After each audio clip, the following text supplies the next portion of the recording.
my story. My background, you know, those of you who follow me know I am a recovering addict. I have been clean from narcotics and opioids. I can't even say that word, opioids, for 19 years now. And, you know, it's one of those things that I'm very open about talking about. And I start this workshop off saying that. And towards the end of the day, we were kind of joking around and we were talking about, you know, making different choices and breaking down walls and stigmas. And I made a comment that at the end of my addiction, I had a $300 a day habit. Now, this was back in 2000. So, you know, actually, you know what, if I was actively addicted today, it would probably cost about the same or even less because we didn't have meth back then. And that was a lot cheaper and a lot deadlier. So we had that conversation and I mentioned that.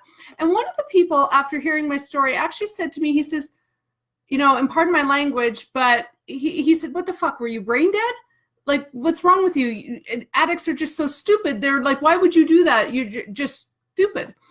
And I kind of smiled because I get this reaction a lot. And reading these comments about the City of Brandon's needle disposal or sharps containers, I saw a lot of that attitude. And I thought, you know what? It's really good to have that discussion about addictions. Now, am I brain dead and am I stupid? I'm far from it.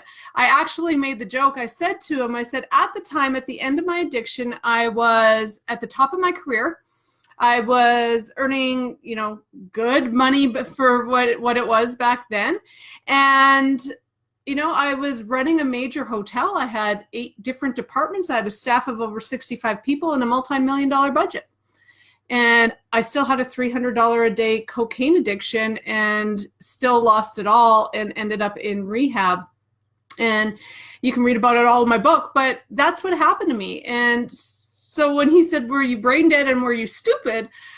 I kind of laughed it off because no, I'm far from it. I was far from it then. I actually made a joke. I said, you know what, considering how awesome I am now, could you imagine how brilliant I would be if I didn't kill all those brain cells with cocaine?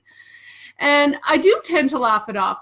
But what he said was not uncommon. It is this common stigma of addictions that we don't necessarily understand how people get addicted, why they stay addicted, why they don't choose, you know, recovery, why they aren't in rehab. Even today, when I announced that I was going to be doing this video, someone said we need more treatment beds, which was also interesting because just the other day I was speaking to someone who actually works here in Westman in the addictions field. And it happened to be brought up in conversation how the beds that we have right now weren't full. I don't know if they are today, but they weren't when we had that conversation a few days ago. So it's not necessarily, you know, a one solution issue. It's not that, oh, if we just had enough beds, addiction would solve itself. No, that's not the way it works. Addicts need to be ready and willing to get help.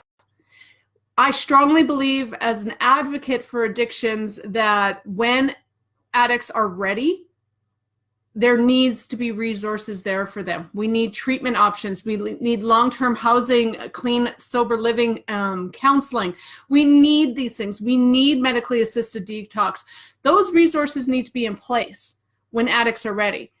But unless and until addicts are ready to get help, none of that's going to matter. And this is where things like the debate on harm reduction comes into play. And this is where the conversation is going. So before we start the conversation about that, let me tell you my perspective. And now this is my perspective. It's based on not only my history of active drug use, which was about 14 or 15 years in the making, where I was actively addicted to drugs of all sorts. It started with whatever I could get my hands on. It did, I started drinking and using drugs when I was 10 years old. By the time I was in rehab, I was a full-blown addict. I kind of made a joke that I would pop any pill that you gave me, and if I saw one on the floor, I'd throw it in my mouth just to see what would happen. And that's my teen years in a summary. But, it progressed. And when we were talking about addiction, I summed up my perception of addiction like this. This is it in a nutshell. After all my years of active drug use, after working with hundreds and hundreds of addicts, whether it's through 12-step programs or peer counseling or whatever it was, this is my summary of addiction. Addicts use whatever their drug is, and I say drug of choice because addicts can use anything. You can be addicted to anything: sex, alcohol, drugs, gambling, shopping, all of these things, pornography, all of these things are addictions, and addicts use their drug of choice, whatever it is, to kill pain. Addictions come from pain.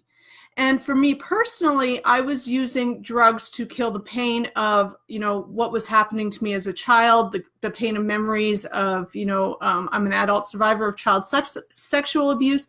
I was sexually abused by multiple family members when I was young. There was a lot of poverty, neglect, all of that stuff. I was in pain, and I turned to drugs to kill the pain. And as long as the pain of addiction, I knew I was an addict. I totally knew I was an addict. I was in rehab at the age of 15 years old. I knew since then I had a problem with drugs. I knew what I was doing. Why did I keep using? Because the pain of my addiction was less than the pain of dealing with my trauma.